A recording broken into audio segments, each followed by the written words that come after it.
Hello friends, আমি চলে এসেছি কার্তিকের নতুন ইউটিউব চ্যানেল টু সাইড কিচেনে। আজকে একটা নতুন রেসিপি নিয়ে আজকে রেসিপি হচ্ছে বাটি চচ্চড়ি। সেটা বানাতে কী কী উপকরণ লাগে আসুন দেখাই। তার আগে একটা কথা বলে দিই, আমার চ্যানেলে যেসব ভিডিও ছাড়া আছে আপনাদের যদি ভালো লেগে থাকে লাইক কমেন্ট শেয়ার করবেন, বেশি বেশি করে শেয়ার করবেন। আপনি যদি আমার চ্যানেল নতুন হয়ে থাকেন প্লিজ সাবস্ক্রাইব করে দেবেন, নিচে বেল নোটিফিকেশনটা অল করে দেবেন যাতে আমার ভিডিও আপনাদের কাছে আগে পৌঁছে যায়।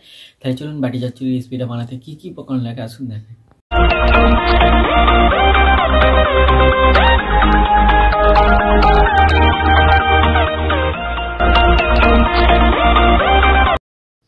চলুন আলু দিয়ে বাটি চচ্চড়ি রেসিপিটা বানাতে কী কী উপকরণ লাগে দেখিয়ে দেবো। তার আগে একটা কথা বলে দিই, ভিডিওটা প্রথম থেকে শেষ অবধি দেখার অনুরোধ রইল।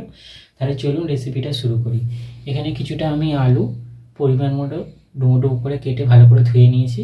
এখানে পরিমাণ মতো নুন নিয়েছি, হলুদ নিয়েছি, সাদা তেল নিয়েছি।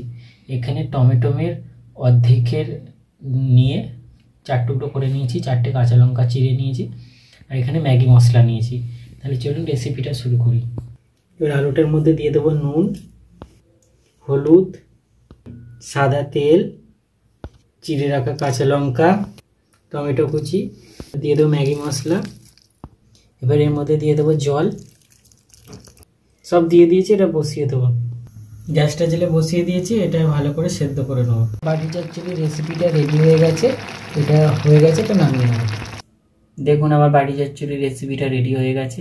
এই রেসিপিটা যদি আপনাদের ভালো লেগে থাকে অবশ্যই লাইক কমেন্ট শেয়ার করবেন, বেশি বেশি করে শেয়ার করবেন, আর প্লিজ সাবস্ক্রাইব করে দেবেন, আমাদের পাশে থাকবেন। চলুন তাহলে দেখা হচ্ছে নেক্সট ভিডিওতে।